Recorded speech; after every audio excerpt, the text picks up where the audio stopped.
Salut à tous et bienvenue dans cette deuxième émission de J'ai lu, j'en parle à la plage, sur la plage de la Badine à Hyères. Évidemment, comme je l'ai dit, le plus bel endroit du monde. Et aujourd'hui, on va voir un comics sur le Chevalier Noir. C'est parti, générique.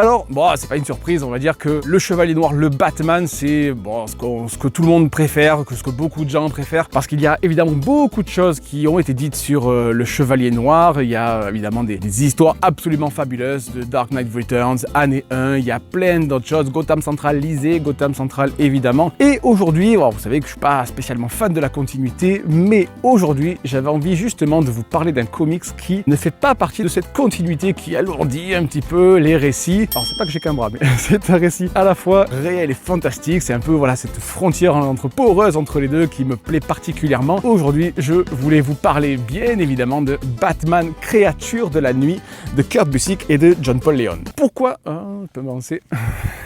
Pourquoi je vous parle de Batman Créature de la Nuit? Tout simplement parce que c'est un des récits qui m'a le plus marqué sur Batman. Alors Batman, j'en lis, et comme vous sûrement, j'en lis vraiment beaucoup. Il y a des choses très très bien, il y a des choses un petit peu moins bien, mais voilà, ce récit est absolument fabuleux. Pourquoi? Parce que ça peut être une espèce d'histoire alternative de Batman saupoudrée, j'aime bien dire saupoudrée, de fantastique dans cette histoire donc de Créature de la Nuit qui fait écho à Superman Identité Secrète que je vous conseille aussi, mais qui est un petit peu plus tendre. Dans ce Créature de la Nuit, donc on a affaire à un petit garçon qui s'appelle Bruce Wainwright et ses parents vont mourir. Alors c'est un petit garçon qui est absolument fan de Batman et ses parents vont être assassinés et en fait, étant fan de Batman, il va s'approprier le mythe de Batman et il va l'inclure dans sa vie et c'est proprement fabuleux. Il croise un commissaire de police qui enquête sur le meurtre de ses parents, il va le rebaptiser un petit peu à sa sauce James Gordon. Il va croiser une certaine Robin, dans son entourage il y a un certain Alfred et pour lui tout va se mettre en place, tout va être logique, que le Batman et lui sont intimement liés. Au niveau graphique,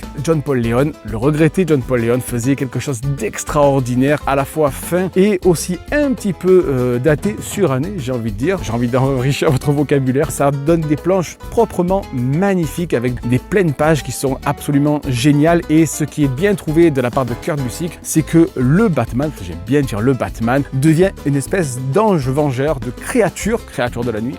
Elle est bonne. Qui va communiquer avec le jeune Bruce, qui va le défendre, peut-être des fois de manière un petit peu disproportionnée. Mais voilà, cet ange vengeur, il va être un petit peu contrôlé par Bruce Wainwright, pour élucider le meurtre de ses parents, mais aussi pour chasser le crime, comme il le fait dans l'histoire classique de Batman. Mais voilà, avec ce petit truc en plus, qui donc amène un petit peu de fantastique et d'irréel dans la mythologie de Batman. Moi, je me suis régalé. Si je dois vraiment citer un comics de Batman qui n'est peut-être pas spécialement connu, c'est celui-là, c'est Batman Créature de la Nuit. Je vous l'ai dit, si vous ne connaissez pas, jetez un œil à Superman Identité Secrète. Voilà, si vous aimez le policier, si vous aimez les thrillers un petit peu fantastiques, eh bien, jetez-vous sur ce Batman Créature de la Nuit. C'est tout simplement fabuleux. Merci à tous d'avoir regardé cette deuxième émission. Je vous dis à très bientôt. Ciao, à la semaine prochaine.